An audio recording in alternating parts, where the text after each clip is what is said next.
Temos hoje uma visita aqui muito especial. Ele é italiano, mas nem parece.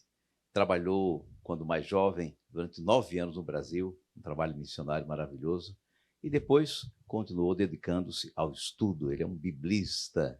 Nós vamos conversar com o padre João Barbiero. Padre João, muito obrigado por estar aqui conosco. Vamos conversar com o nosso povo que está nos acompanhando, os salesianos. Que bom que você está por aqui. Eu que agradeço.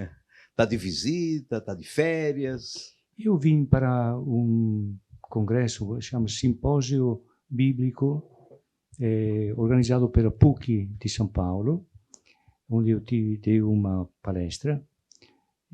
O tema do simpósio é a paz, falei, né?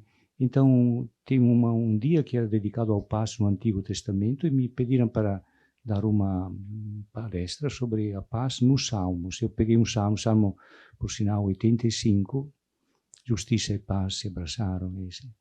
E a gente falou sobre isso, né? E depois deste Simpeb, houve um seminário particular sobre os Salmos, sobre o estudo dos Salmos, a tendência dos estudos dos Salmos hoje.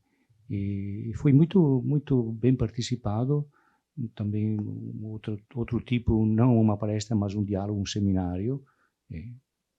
Vou lhe dizer quem é o padre João Barbiero que vai conversar conosco, que está conversando conosco. O padre João Barbiero é um padre salesiano, padre João Barbiero, esse é o sobrenome dele. Professor, agora deve estar aposentado, né? Mas trabalhando, sempre escrevendo, professor do Instituto Bíblico de Roma, onde ele foi aluno também. O Instituto Bíblico de Roma é o que tem no ensino da Bíblia, o supra-sumo, digamos assim, o ponto mais elevado é no Instituto Bíblico de Roma. Ele lecionou até recentemente no Instituto. Quando fez mestrado, fez lá também, não foi? Não, o mestrado foi fazer depois na Alemanha. Na Alemanha. Com um professor que era professor ao Instituto Bíblico, mas era alemão e ensinava neste tempo, ensinava em Frankfurt, na Philosophisch-Theologische Hochschule des Jesuiten, uma relativamente pequena faculdade, mas muito boa. Eu acho teve uma chance muito grande para mim conhecer. O senhor escreveu a sua dissertação sobre os Salmos, foi em Frankfurt? Sim, eu escrevi na Alemanha, precisa fazer dois doutorados. Um foi dedicado aos livros do Pentateuco, onde estudei o amor do inimigo no Pentateuco. E depois disso fez uma habilitação chamada assim, sobre os Salmos.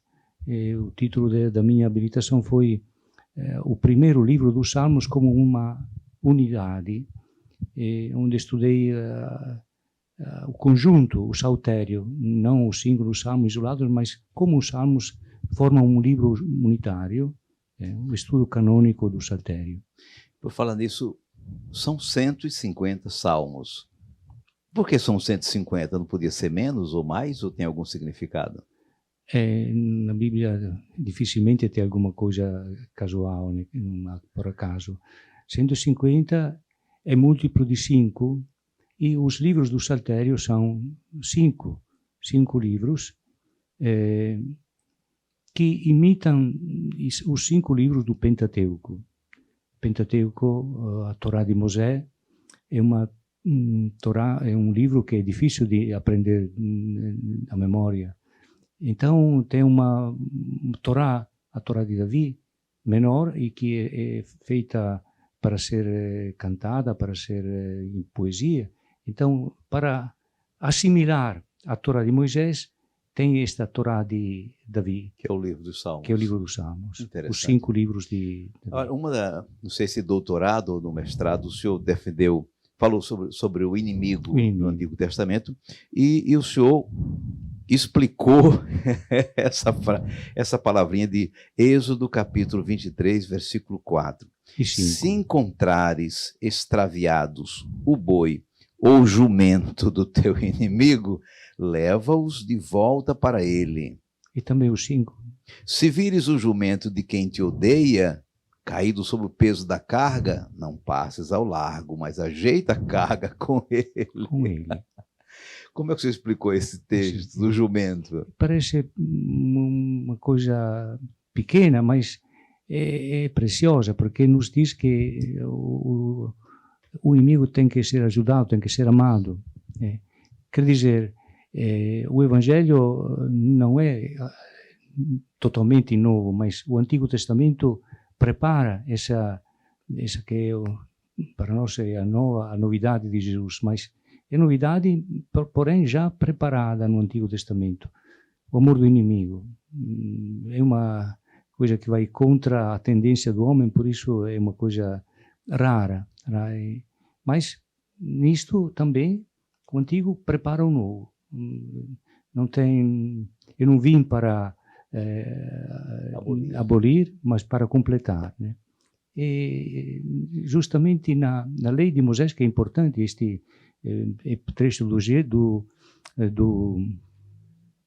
Êxodo, é confirmado nos outros livros do Pentateuco, quer dizer, no Deuteronômio. No Deuteronômio esta lei é um pouco modificada. Se você lê o Deuteronômio 22, 1 a 4, ele muda. No lugar de dizer o jumento do inimigo, ele fala o jumento do teu irmão. Se tu vês o jumento do teu irmão, e não é uma coisa contrária ao outro, mas faz compreender que o inimigo é o teu irmão. O inimigo que você considera inimigo é antes de tudo o teu irmão. E no confronto do teu irmão, não tem que se vingar, você não é justo se vingar, mas vale a lei do perdão, porque ele comute.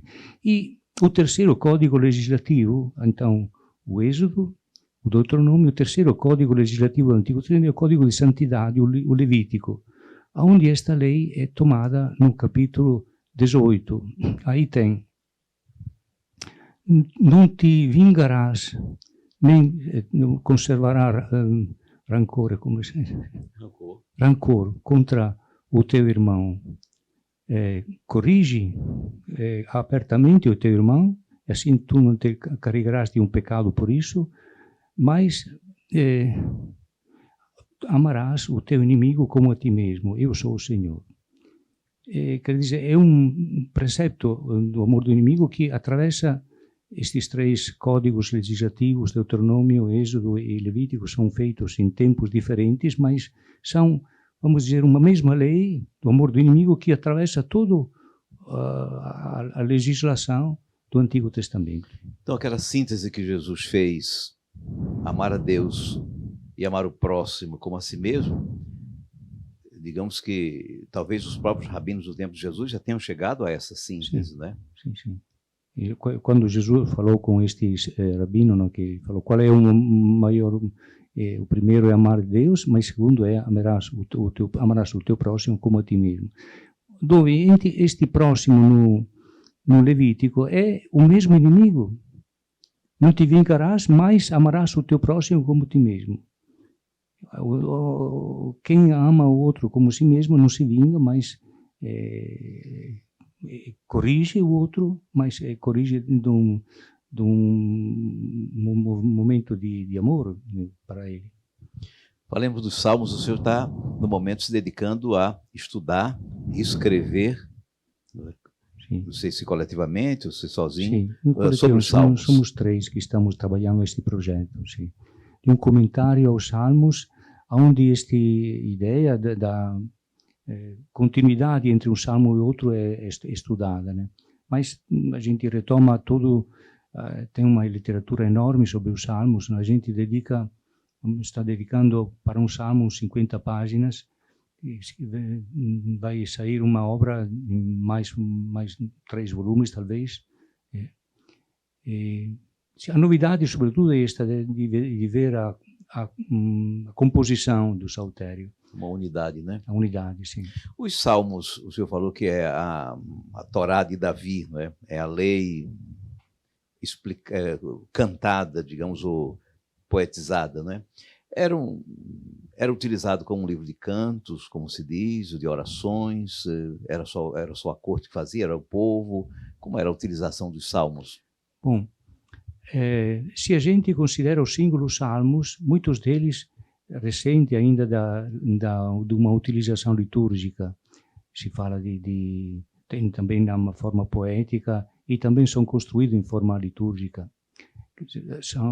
Nascem num contexto de execução também musical, eram cantados ou acompanhados com instrumento musical, mas a nível de saltério, de composição total dos 150 salmos, tem muitos deles que não se prestam a ser música do Salmo. Estamos tomando o Salmo 119, o Salmo da Lei, que tem cento e tantos versos. É impossível musicar este. Tem um caráter mais sapiencial, feito para ser escrito, mais para que ser recitados.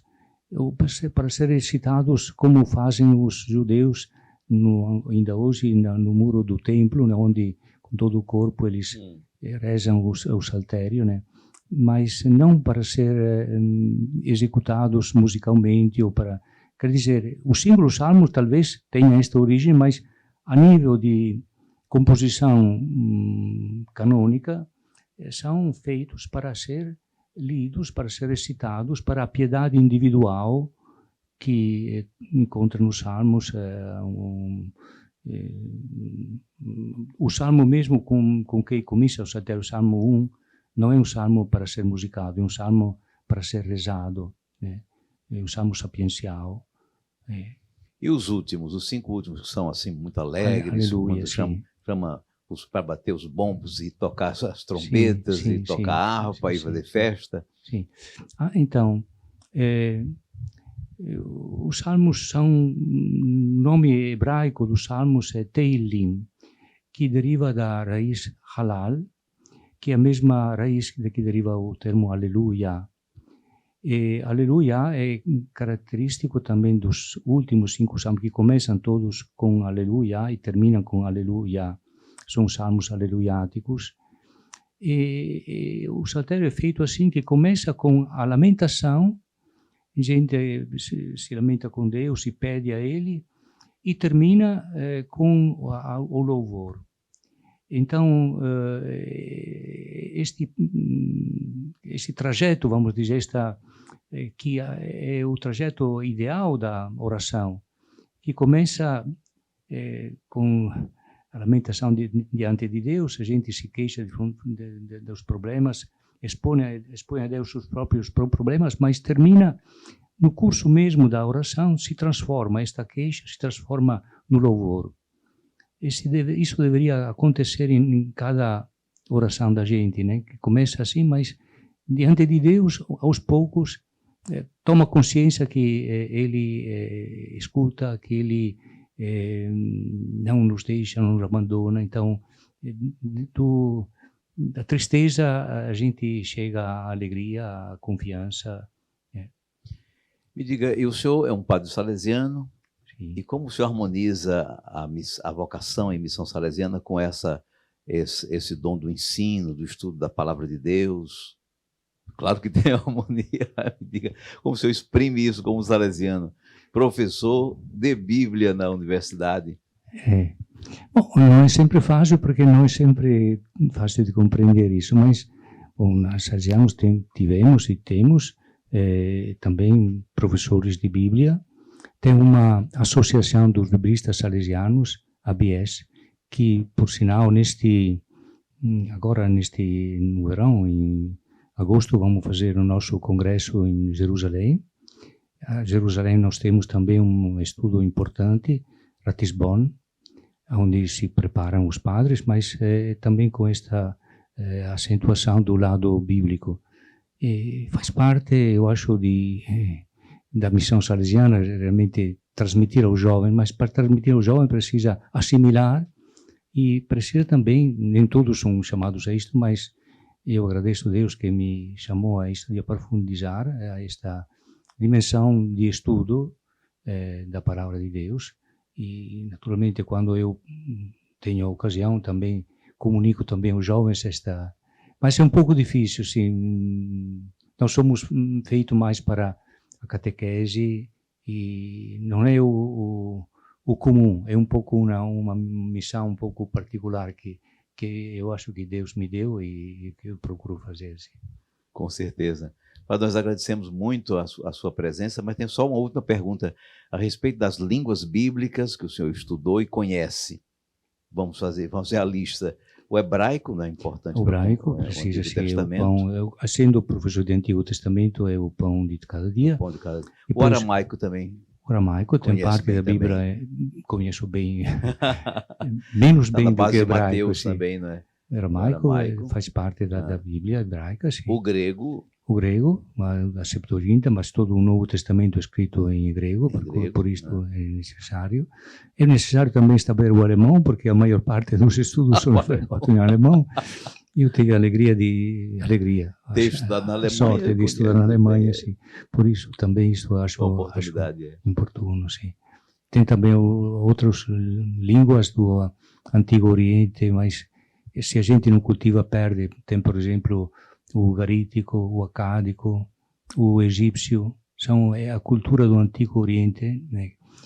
Mas estas línguas são bastante difíceis, por isso precisa cultivar. Eu esqueci um pouco que tinha aprendido, mas para dizer, precisa também isto.